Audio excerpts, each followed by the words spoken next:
Dear students, have a nice day. Hope you will be fine in best of your health. This is Dr. Sajid Mahmood Rao, Division of Science and Technology, University of Education, Lahore. Today we are talking about natural product chemistry. Let's see what are the natural products. Natural products are the organic compounds produced by the living organisms, plants, microorganisms, marine animals and insects. Different kinds and classes of the natural products are produced themselves. Literature survey shows that more than 300,000 plants have been reported, but only 3% plants have been subjected for the structural elucidations of the target compounds. In Pakistan, God has gifted with enormous varieties of medicinal plants. However, only 3% of these medicinal plants have been evaluated for their therapeutic effects. So, there is a need of well-organized and coordinated work in the field of natural product chemistry. Natural products are used in our daily lives, breakfast, lunch and dinner. Similarly, most of the natural products are used in the formulation and evaluation of pharmaceutical dosage form. That includes nutraceutical food supplements, Ayurvedic products as well as pharmaceutical drugs. More than 50% pharmaceutical active drugs have their origin from natural product chemistry. Let's see the real topic, that is steroids. Let's see what are the important key concepts in this topic. What is the steroids? Nomenclature of steroids, pharmaceutical importance, identification test, steroid and its classifications, and commercializations of the natural products. Natural product chemistry is at the intersections of many fields that include ecological biochemistry, taxonomy, entomology, combinatorial chemistry, chemical synthesis, microbiology, molecular biology, biotechnology, biochemistry, and pharmaceutical sciences. So these fields interlinks with the natural product chemistry. Now we will discuss the main topic, that is steroids. Steroids are the secondary metabolites which are used for the treatment and for the cure of different diseases. Now I will let you know about the difference between the primary metabolites and the secondary metabolites. Primary metabolites are those substances which are used for the development and for the reproduction of the living cells. However, secondary metabolites are not used for the development and for the reproduction of the living cells. So, steroids fall in the secondary metabolites. Steroids are the lipids which are soluble in organic solvents and insoluble in water. Different kinds of organic solvents are used for the extractions and the isolations of these secondary metabolites, and these organic solvents are methanol, butanol, ethanol, ethyl acetate, chloroform, ether, benzene and n-hexane. So the lipids so obtained are of two categories. One on saponification gives water soluble matter, and the other on saponification do not give water soluble matters. These kind of substances known as steroids. Steroid is the Greek word which has been derived from the word stereos, which means solid. The basic skeleton of the steroid molecule consists of four-membered rings, in which three members are hexagonal and the fourth ring is pentagonal. So we can say that the steroid basic skeleton consists of two units. One unit is called cyclopentane unit and the other unit is known as phenanthral unit. Steroids includes wide range of naturally occurring compounds like sterol, cholesterol, bile acids, sex hormones, adrenocortical hormones, cardioglycosides, sapogenins, and alkaloids. In these molecules, sometimes the steroid molecule is linked as a substituent. So we can say that if the steroid molecule is linked with the alkaloids, we call that molecule as a steroidal alkaloids. Similarly, if the steroid molecule is linked with the sapogenins, we call it as a steroidal sapogenins. The said above naturally occurring compounds have functions in human physiology, biological importance as well as enzymatic activities. Nomenclature of steroid molecule. In the beginning, there is no any systematic way to give the name of the steroid molecules. However, it was decided in the conference that has been held in London at SIPA Foundation in 1950s. In this conference, it was decided that the names are given on the basis of sources and on the basis of the carbon skeleton of the steroid molecules. It was also decided for the first time that the 4 rings of the carbon of the steroid molecule should be labeled as A, B, C and D. You can see in the structures the rings has been labeled as A, B, C and D, and the total number of carbon atoms present within this molecule are also mentioned. The total number of carbon atoms in these molecules are 17. On the basis of the total number of carbon atoms and their sources, the name of this molecule was given as guanine. Let's see some important steroidal compounds and its pharmaceutical applications. In the first molecule, the total number of carbon atoms are 17 and the name of this molecule is guanine. This molecule has been isolated from Solanaceae and Melanthacea family of the plants, and it is used as a contraceptive vaginal rings. Also, it is used in progestational activity. This molecule is soluble in organic solvents such as ethanol, acetonitrile, and methanol, which should be purged within an inert gas. The second molecule consists of total number of carbon atoms are 18, and the name of this molecule is aspirin.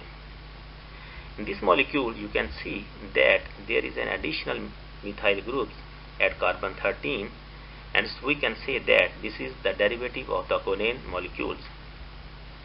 The aspirin molecule is obtained from estrogen steroid hormones and biotransformations of the Pseudomonas aeruginosa, and also from corn oil extraction. The solubility of this molecule is in chloroform, DMSO, and methanol. It is used in active metabolites for the treatment of amenorrhea, abnormal uterine bleeding, as well as for the prevention of the pregnancy. In third molecule, the total number of carbon atoms are 19, and the name of this molecule is androsten. In this molecule, there is a presence of 2 methyl groups at carbon 10 and carbon 13 position. Androsten was obtained from Coulis plant and ephedra, and it is used for the treatment of asthma and as an anti-inflammatory activity. This molecule is soluble in acetone, isopropanol, and benzene. In fourth molecule, the total number of carbon atoms are 21. The name of this molecule is pregnine. This molecule is found in the urea as a metabolic product in the form of 5-beta-pregnine compounds. We can extract pregnine glycosides from Labradenia pyractotechnica plants. This molecule is soluble in DMSO and ethanol. This molecule is used for genes regulation transcriptions as well as drug metabolizing enzymes in the liver and intestine. The fifth molecule consists of total number of carbon atoms 24, and the name of this molecule is choline. This molecule was isolated from the bile secretions of American bulldog, and it is soluble in ethanol, DMSO, and dimethylfuramide. This molecule is used in its acetic form as an antimicrobial and antifungal activity in various diseases. In sixth molecule, the total number of carbon atoms are 27, and the name of this molecule is cholesterol.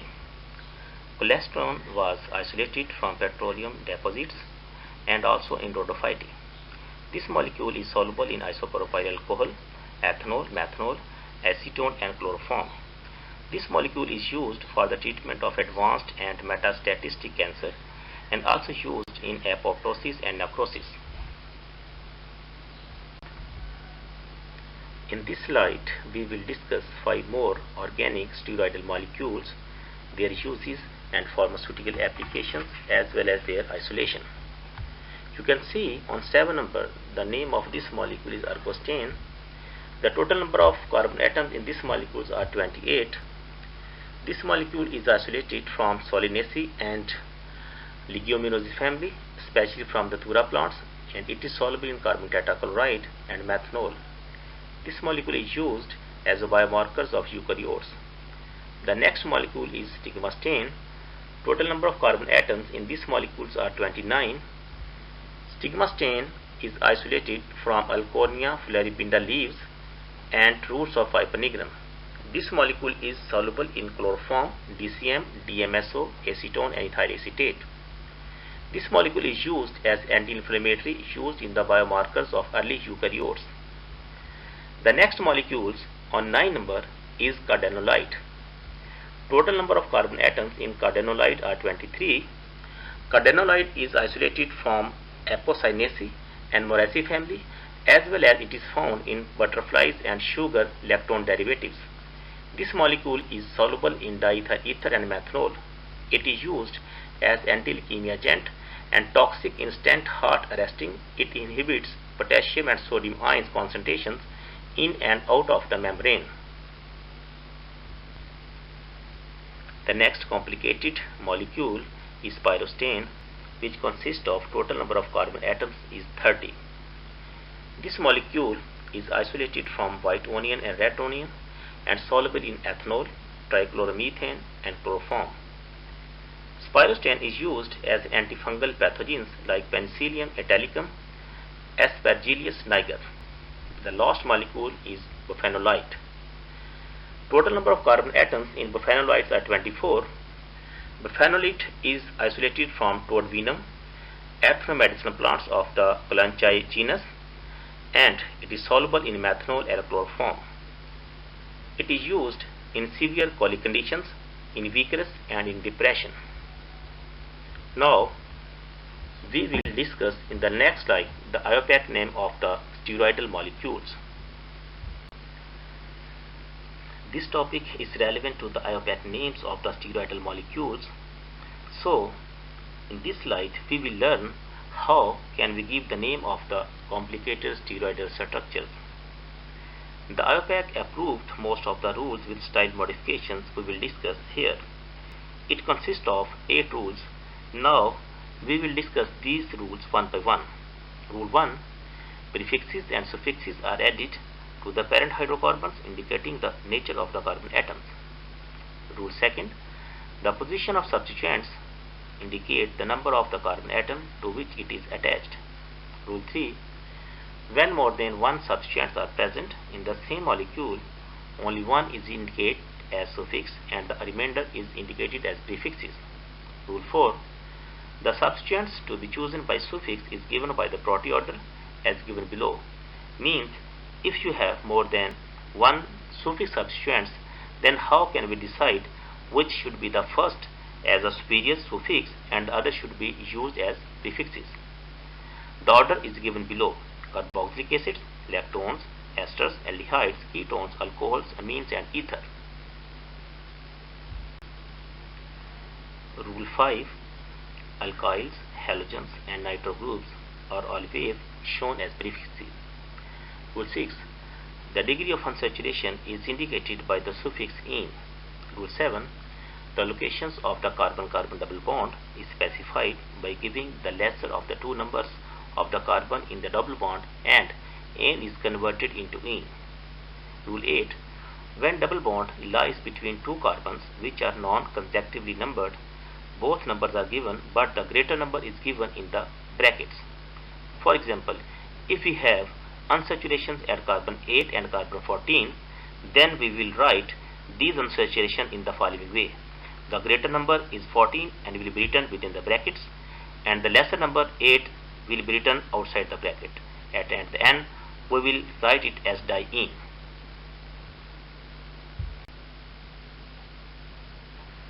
This table would definitely be helpful to give the IUPAC name of the steroidal molecules, because in this table I will let you know which kind of the substituents should be used as prefixes and which kind of the substituents should be used as suffixes.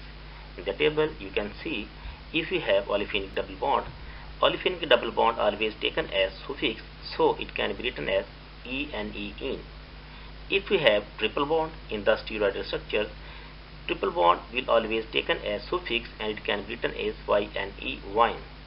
If we have acetate substituents in the steroidal molecule and we take it as prefix, it can be written as acetoxy.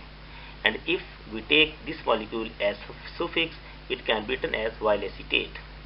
If we have hydroxyl group in the steroidal structures and we take it as prefix, it can be written as hydroxy, and if we take it as suffix, it can be written as ol. If we have benzoate hydroxyl group, benzoate group in the steroidal structures, and we take it as a prefix, it can be written as benzoloxy, and if we take it as suffix, it can be written as vinyl benzoate. If we have carboxyl group in the steroidal structures and we take it as prefix, it can be written as oxo, and if we take it as suffix, it can be written as one, on. If we have carboxylic acids in the steroidal molecules and we take it as prefixes, it can be written as carboxy. If we take it as suffix, it can be written as oic acid. If we have carboxylic acid or methyl esters in the steroid molecules and we take it as prefixes, it can be written as carbonite or methoxy. If we take it as suffix, it can be written as methyloate. Epoxides and halogens are always used as prefixes and it can be written as epoxy and chloro respectively.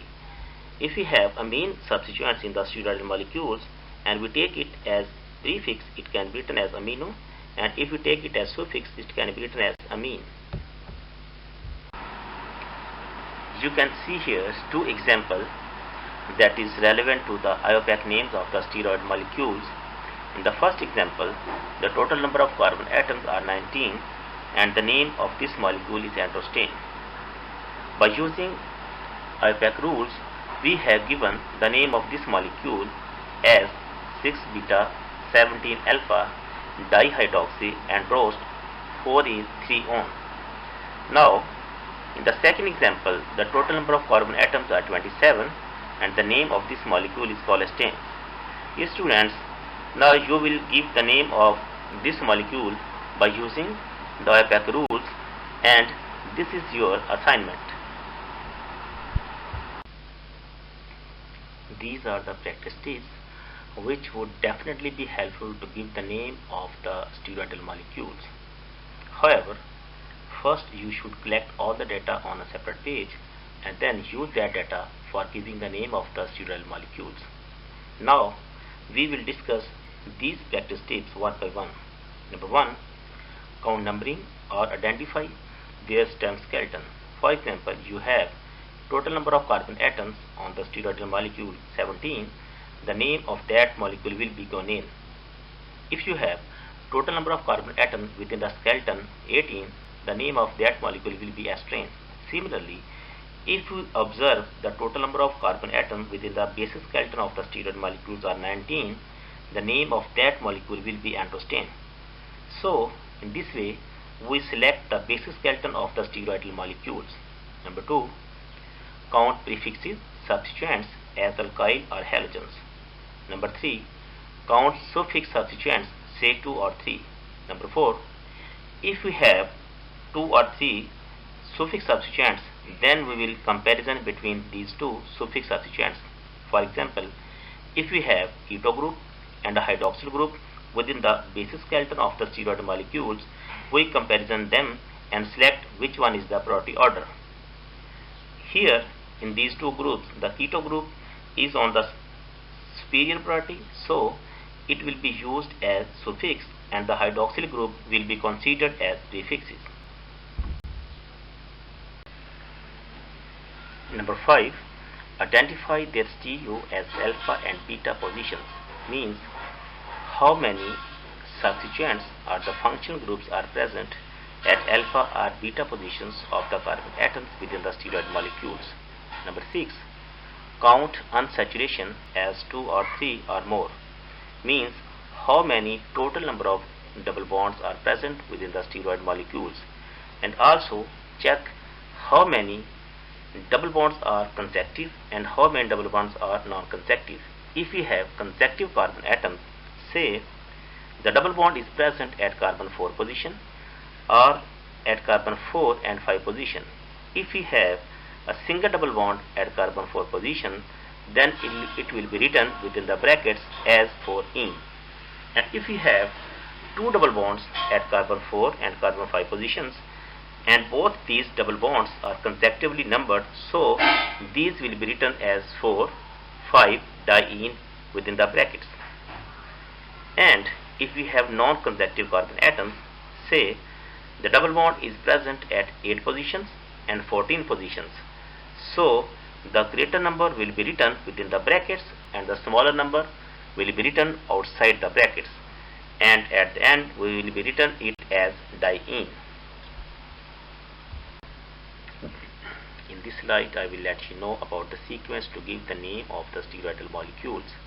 So first, write all the prefixes substituents and mention their position.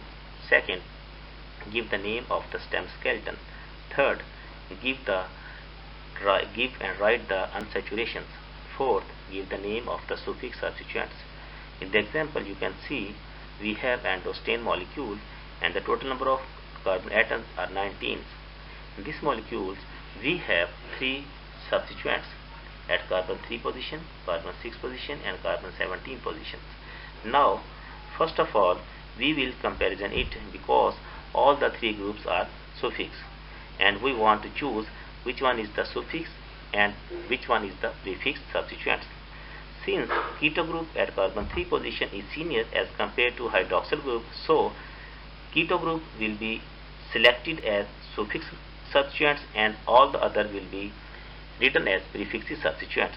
So the name of this molecule will be written as 6-beta 17-alpha dihydroxy. Dihydroxy means we have 2 hydroxyl group at carbon 6 and 17 positions. Androst means this is the basis skeleton, means how many total number of carbon atoms present in these molecules. Then 4-ene. 4-ene means there is the presence of double bond at carbon 4 position, and at the end 3-one. 3-one is a suffix and this is mentioned at carbon 3 position and will be written as suffix molecule. Dear students, now you will give the name of the cholesterol molecule by using all the IUPAC rules and all the practice tips, as well as use this type of sequence.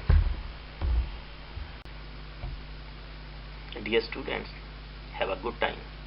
In the previous lecture we have learnt about the introduction of the steroidal compounds, its common structure, pharmaceutical applications and IUPAC name. In this lecture we will discuss about the physical characteristics, classifications of the steroids, as well as identification test or the phytochemical screening of the steroidal compounds. Let's see the physical properties. Most of the steroids are solid in nature and their melting points fall in the range 100 to 250 degrees centigrade. But few are exceptional cases like coprostane. The melting point of coprostane is 63 degrees centigrade. The other molecule, that is 5-alpha thickenin, 3-beta 16-alpha 20-beta thiol, have melting point 304 degrees centigrade. So these are the 2 molecules which have their melting point above and below the general range of the melting point of the steroidal molecules. The melting points are sensitive to the small amount of impurities. Some steroids are crystallized upon melting point on the different solvents. Other steroids have ability to form liquid crystals during melting points. The solubility of the steroid molecules, you can see steroids are generally soluble in organic solvents and insoluble in water. The organic solvents which are used for the solubility of the steroidal compounds are petroleum ether, benzene, acetone and ethanol. In this slide we will discuss the basic structures of the sterols molecules, their classifications and their identification test.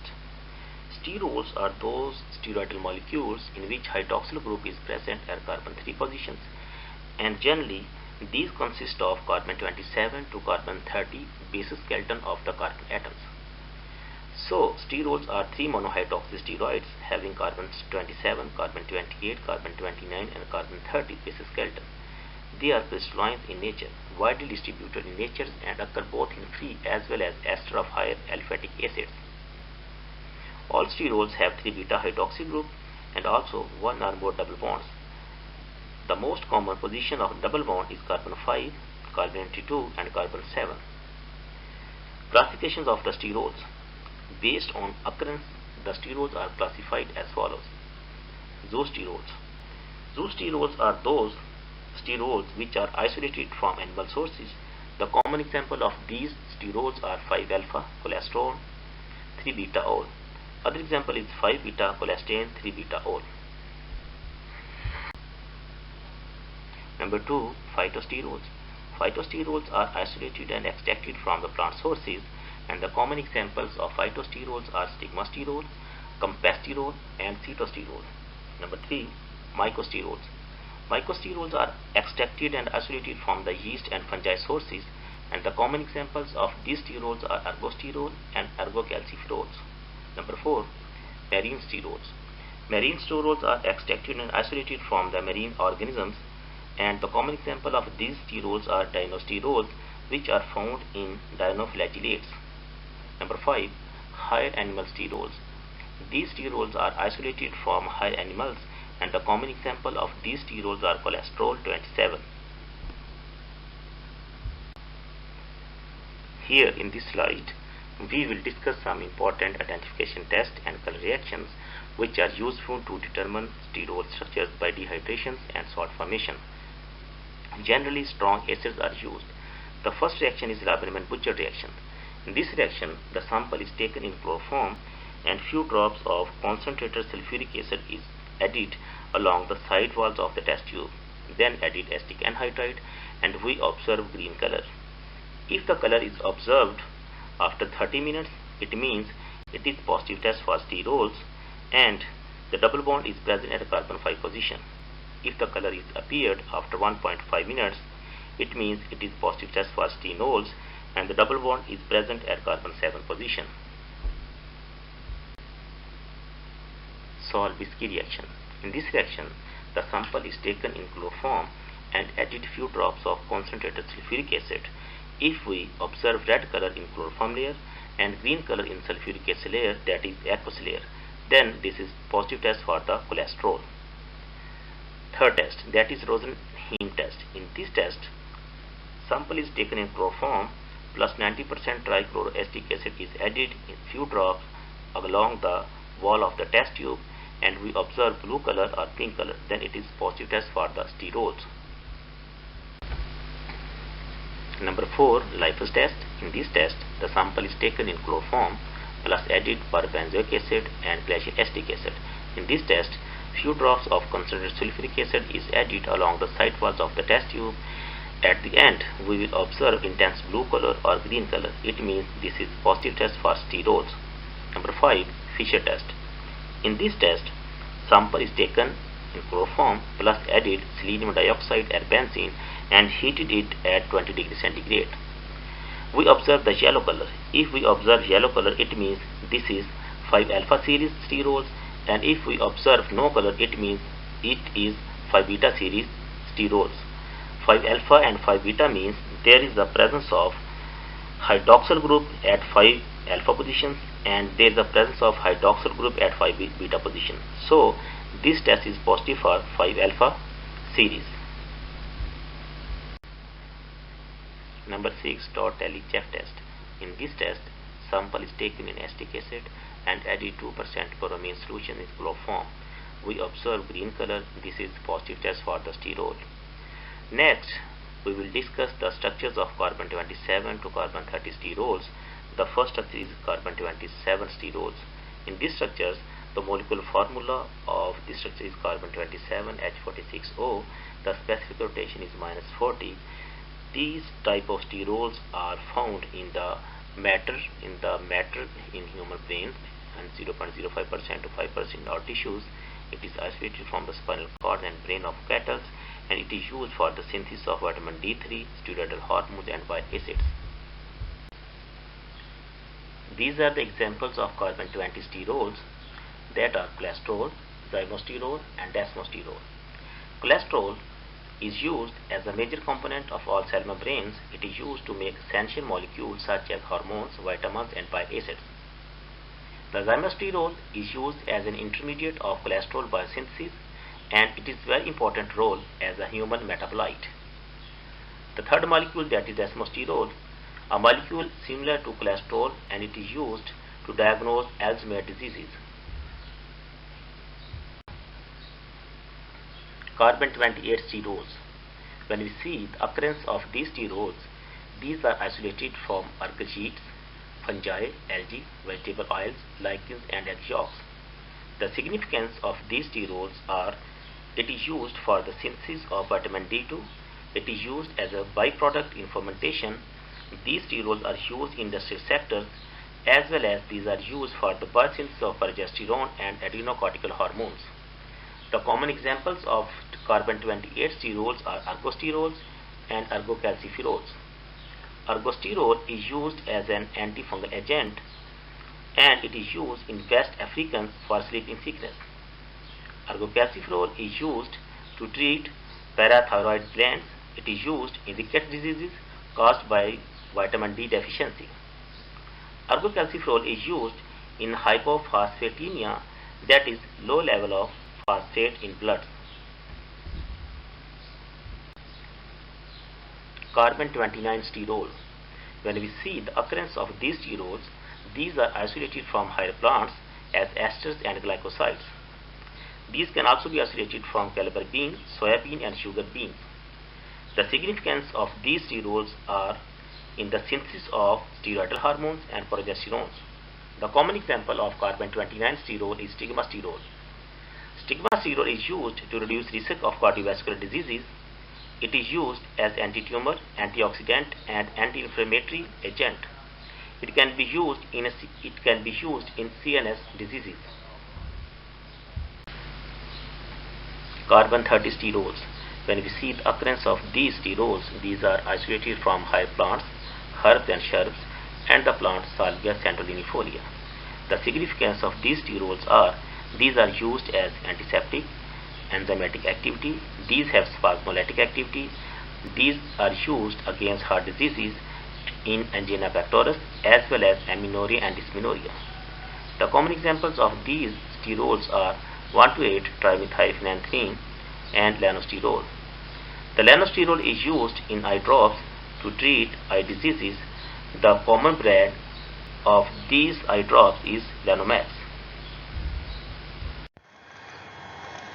This is the schematic presentation of the natural products, which gives information how the natural products are commercialized into pharmaceutical dosage form on the basis of in vitro and in vivo studies and on the basis of phytochemical screening. So you can see in the first step, the plant is collected on the basis of availability of the plant, literature survey report, which gives information that either no work has so far been carried out on this genus and species. Third, biological, enzymatic, and pharmacological importance. The next step is plant identification. In this step, the plant is submitted to the botanist, which confirm its genus and species and allow us for further process. The next step is shade drying.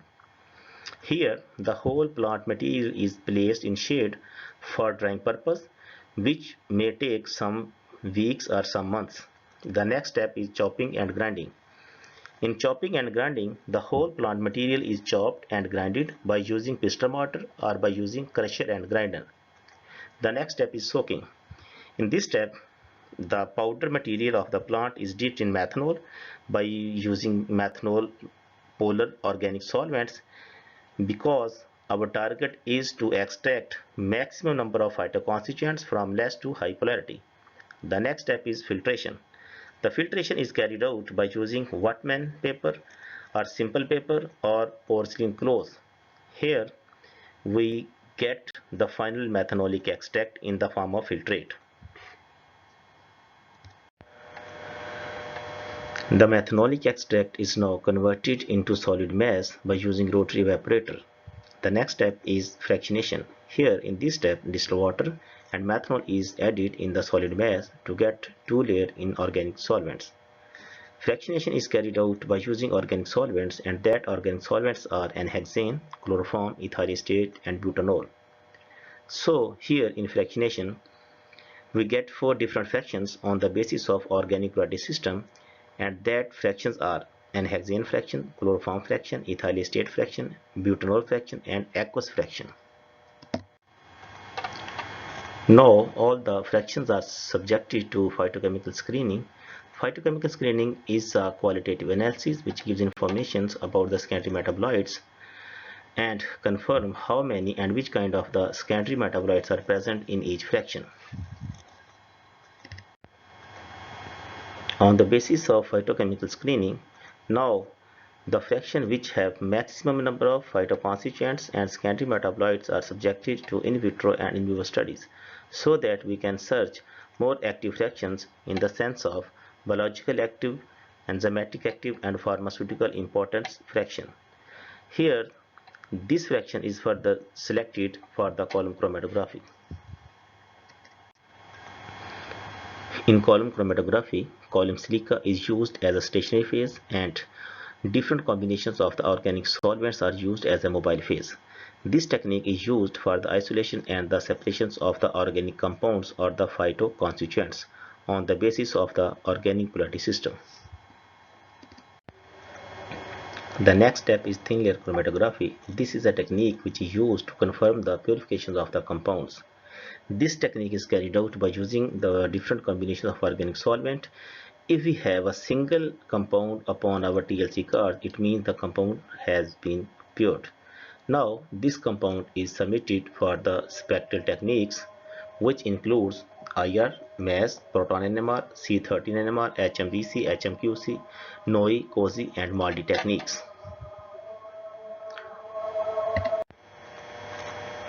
All these spectral techniques are useful for the structure elucidations and the structure terminations of the organic molecules. Now the next step is nutraceutical, Ayurvedic, and pharmaceutical dosage form. Here in this step, the more active phytoconstituents and active crude herbs are subjected for the formulations and evaluations of nutraceutical, Ayurvedic, and pharmaceutical dosage form.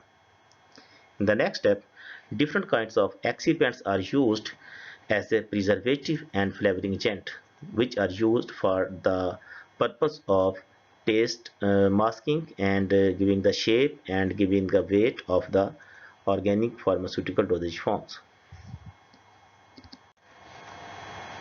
So you can see in the final step, the pure active phytoconstituents as well as crude herbal extract, which is more active, both are subjected for the formulations and evaluation of the pharmaceutical dosage form.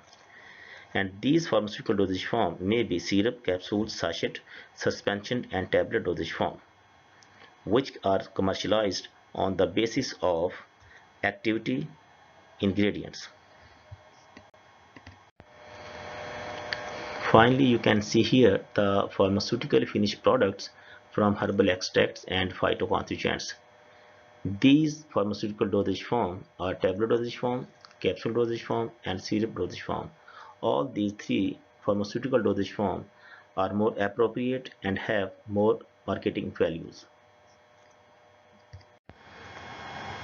Dear students, these are some important assignments and quiz which you would have to submit within 7 days after the delivery of first lecture.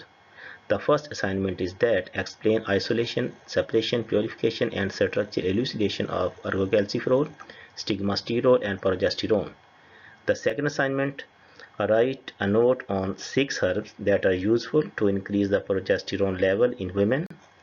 Also write the name of phytoconstituents that are responsible for the production of progesterone.